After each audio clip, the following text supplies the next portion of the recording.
it's been proven that when you make it difficult for people in their lives, they lose their ideological bullshit and they get vaccinated. Are all objections to COVID vaccinations ideological bullshit, Dr. Fauci?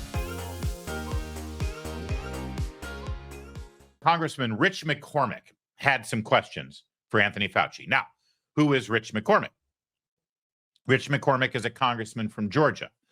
Rich McCormick is a United States Marine. He's also a veteran of the United States Navy, where he served as a corpsman, as a doctor. In fact, he is still a doctor. In fact, when he's not in Congress, Congressman McCormick serves as a physician at an emergency room in Georgia. During the pandemic, he treated patients of COVID, something Anthony Fauci never did. And so Congressman McCormick had some very interesting questions for Anthony Fauci. Why would I be criticized by a bureaucrat for doing my very best as a healthcare? This is a rhetorical question. But why? Why would the government, who's never treated a patient for COVID, you can read all the things you want, but you're not there. You're not seeing patients. You're not watching people die, intubating patients right there with that disease in your face, watching it happen, watching the development of this disease and actually learning from it. But I'm being told by bureaucrats what's right and wrong. And what's funny is everything I was censored on, I was proven to be right. Pretty crazy, isn't it? You said in an interview that you gave as part of an audiobook written by Michael Spector. We're going to let this finish because it gets really, really good. But I want to make sure that that little comment that the doctor made didn't go by unnoticed. Did you hear what he said? Why would I be censored? I'm a doctor working in the trenches, treating COVID patients. He got censored. He voiced his opinion, his disapproval with the policies coming out of Washington, D.C. He is a medical doctor. He is a physician. He was actually treating these patients. They censored him on social media. There was actually an attempt in Georgia to try to strip him of his license. Why? What was his crime? He disagreed with Anthony Fauci. Remember the good old days in America when you were being treated by a doctor, and if something serious was wrong, you would get a second opinion? With Anthony Fauci and the totalitarians at the CDC and the NIH and any other state agency outside of the federal government that dictated health policies, there was no such thing as a second opinion. And all of this was backed up and enforced by the muscle of the mainstream media. Don't forget that. Don't forget it at one moment. They were the muscle behind all of this, and it was outrageous. All right, but now, Mr. McCormick, I love it when congressmen bring receipts. And he's got audio of Fauci from an interview he gave. Take a look. You believed an institutional should make it hard for people to live their lives so they'd feel pressured to get vaccinated. Could we run the audio clip on that, please? You think can be done about it? I have to say that I don't see a big solution other than some sort of mandatory vaccination. I know federal officials don't like to use that term. Once people feel empowered and protected legally, you were going to have schools, universities, and colleges are going to say, you want to come to this college, buddy? You're going to get vaccinated. Lady, you're going to get vaccinated. Yeah. Big corporations like Amazon and Facebook and all of those others are going to say, you want to work for us, you get vaccinated. And it's been proven that when you make it difficult for people in their lives, they lose their ideological bullshit and they get vaccinated. All right. Now, that was the audio from Anthony Fauci in this interview. And real fast before we get the reaction, if you close your eyes, if you squint a little bit even and listen to that with the Brooklyn accent, you know, and sort of the scratchy audio, doesn't it sound like an FBI wiretap of a mobster talking to his capos about what they're going to do, you know, breaking people's kneecaps with lead pipes if they don't come along and comply? That's what this guy sounds like. He's a little mobster. You want your work. You want your kids to go to school. You want to have a job. You want to go out and go to a store. You better get vaccinated. You hear me, boy? That's Anthony Fauci. That's the real Anthony Fauci. What you saw yesterday, the befuddled old absent-minded professor who's just so kindly, oh, no, I didn't mean that. You're misunderstanding. No, please take a look at the full record. I always said this. I always kept an open mind about things. You're mischaracterizing everything I did. That's not the real Anthony Fauci. That was a game you saw yesterday.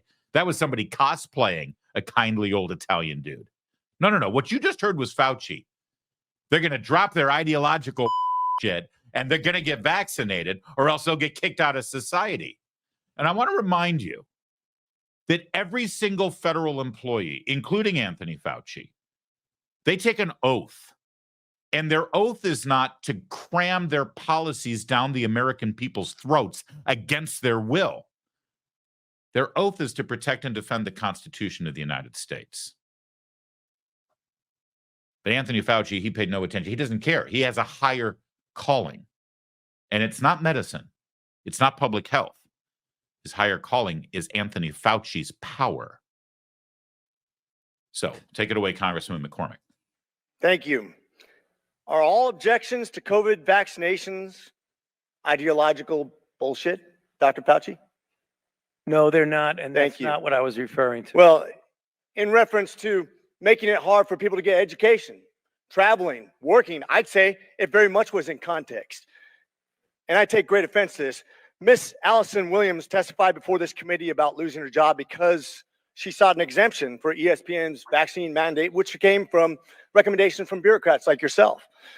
She and her husband were actively working with a fertility expert, a physician, on how to get pregnant, and agreed with the premise that she was young, healthy, wanted to get pregnant, and shouldn't get the vaccination for medical purposes. But she was fired because you made it hard, just like you said in your statement, because you didn't want to make sure that the ideological bullshit got in the way of her working, of living her life, of making a medical decision with her healthcare professional. I think America should take great offense to this. That's exactly what you meant when you said making it hard for people to live without getting a vaccination. You affected people's ability to work, travel, be educated, to actually flourish in American society, to self-determine, as we're all given God-given rights. Shame on you. Dr. Fauci, you've become Dr. Fear. Americans do not hate science. I don't hate science. The American people hate having their freedoms taken from them. You inspired and created fear through mass mandates, school closures, vaccine mandates that have destroyed the American people's trust in our public health institutions. This fear you created will continue to have ripple effects over generations to come. You have already seen its effects in education, in the economy, and everything else. Quite frankly, you said, if you disagree with me, you disagree with science. Dr. Fauci, I disagree with you because I disagree with fear. And with that, I yield. Great job by the congressman out of Georgia. Now, he wasn't the only one who did a very good job yesterday. We also have Congressman Mike Cloud from Texas. This is a great summary of basically everything that Anthony Fauci said yesterday under question. There's a lot of noise and a lot of distraction stuff.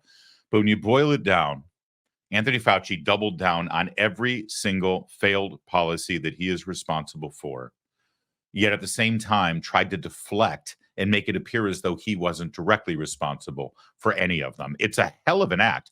And here's the thing. He's been working in the federal government since the 80s.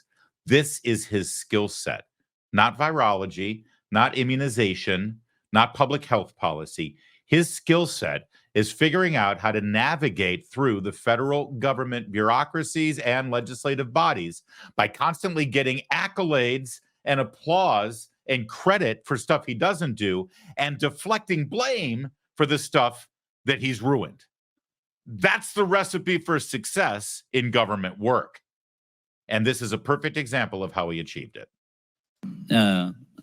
I'm going to go through a list of COVID mitigation measures that you supported over the course of the pandemic and ask you to give me a yes or no as to whether you believe these measures were justified. Business closures. Early on, when 5,000 people were dying a day, yes. Church closures.